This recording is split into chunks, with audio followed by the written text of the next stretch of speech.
رات کی گہری خاموشی میں ایک ایسی عبادت چھپی ہے جو اللہ سے ہمارے تعلق کو بالکل براہ راست جوڑ دیتی ہے۔ جی ہاں، یہ تہجد کی نماز ہے، وہ نماز جس میں دعاؤں کی قبولیت اور روحانی ترقی کے بے شمار راز پوشیدہ ہیں۔ تو چلیں آج مل کر ان رازوں سے پردہ اٹھاتے ہیں۔ لیکن ایک منٹ رکیے، ایک اہم سوال ہے جو اکثر ذہن میں کھٹکتا ہے، وہ یہ کہ کیا ہم تہجد کی نماز اسی طرح ادا کر رہے ہیں جس طرح اسے ادا کیا جانا چاہیے؟ کہیں ایسا تو نہیں کہ ہم لا علمی میں انجانے میں کوئی غلطی کر رہے ہوں؟ تو آج کی اس گفتگو کا مقصد یہی ہے، ہم تہجد سے جڑی ہر اس عام غلط فہمی کو دور کرنے کی کوشش کریں گے جو شاید ہمارے ذہنوں میں بیٹھی ہوئی ہے، اور قرآن و سنت کی روشنی میں ان کے مستند جوابات تلاش کریں گے۔ تو آئیے اس سفر کا آغاز کرتے ہیں تہجد کی روح کو سمجھنے سے۔ سب سے پہلے تو یہ جاننا ضروری ہے کہ تہجد صرف ایک نفلی نماز نہیں ہے۔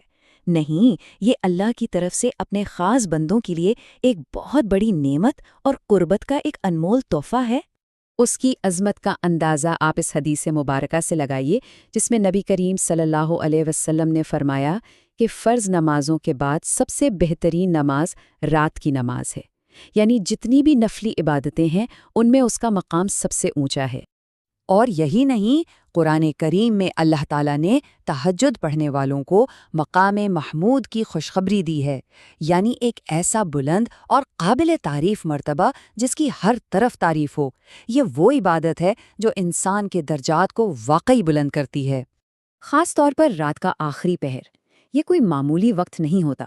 حدیث کے مطابق اس وقت اللہ کی رحمت آسمان دنیا پر نزول فرماتی ہے اور ایک آواز آتی ہے کوئی مانگنے والا کہ میں اس کی دعا قبول کروں؟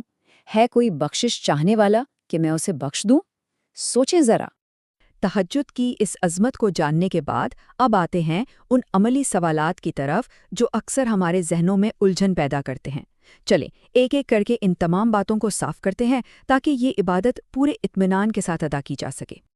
اچھا، سب سے پہلا اور سب سے عام سوال، کیا تہجد پڑھنے سے پہلے سونا لازمی ہے؟ دیکھیں، اس بارے میں علماء کی دو رائے ہیں۔ کچھ کے نزدیک سونا شرط ہے کیونکہ تہجد کا مطلب ہی نیند کو ترک کرنا ہے، جبکہ دوسروں کا کہنا ہے کہ نہیں، یہ شرط نہیں ہے۔ لیکن جو راجح قول ہے، یعنی جس پر اکثر علماء متفق ہیں، وہ یہ ہے کہ سو کر اٹھنا افضل ہے، سنت کے زیادہ قریب ہے۔ لیکن اگر کوئی کسی وجہ سے سو نہ سکے تو اس کی نماز بھی قبول ہو جاتی ہے، کیونکہ اللہ نیت اور کوشش کو دیکھتا ہے۔ ٹھیک ہے، یہ بات تو واضح ہو گئی۔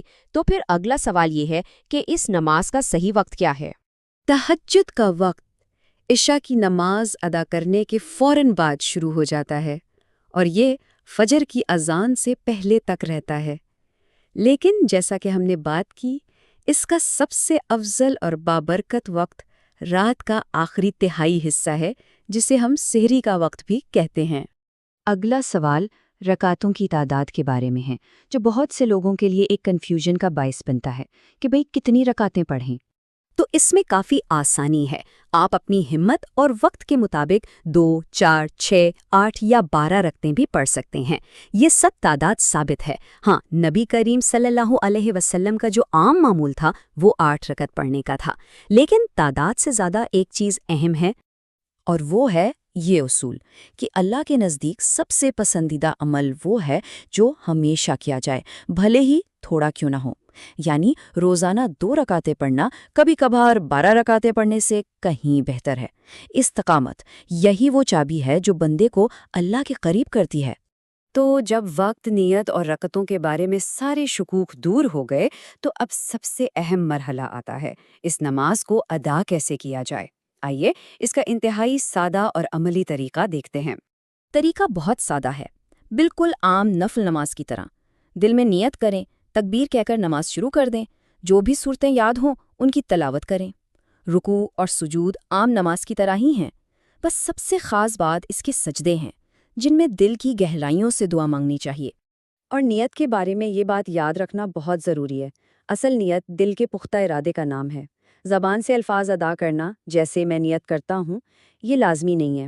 اگر آپ رات کو سوتے وقت تہجد کے لیے اٹھنے کا سچا ارادہ کر لیں تو بس یہی آپ کی نیت ہے۔ اس طریقے کو سمجھنے کے بعد اب اس سوال کا جواب تلاش کرتے ہیں کہ آخر اس مشقت کا انعام کیا ہے۔ جب کوئی شخص مستقل مزاجی سے تہجد کو اپنی زندگی کا حصہ بنا لیتا ہے تو اس کی زندگی پر کیا گہرے اور خوبصورت روحانی اثرات پڑتے ہیں۔ تہجد پڑھنے والوں کو دل کا سکون ملتا ہے، ان کے چہروں پر ایک خاص نور آ جاتا ہے، ان کی دعائیں قبول ہونے لگتی ہیں، اللہ سے ان کا تعلق مضبوط ہوتا ہے اور ان کی مشکلات آسان ہو جاتی ہیں۔ یہ دنیا اور آخرت دونوں کی کامیابی کا راستہ ہے۔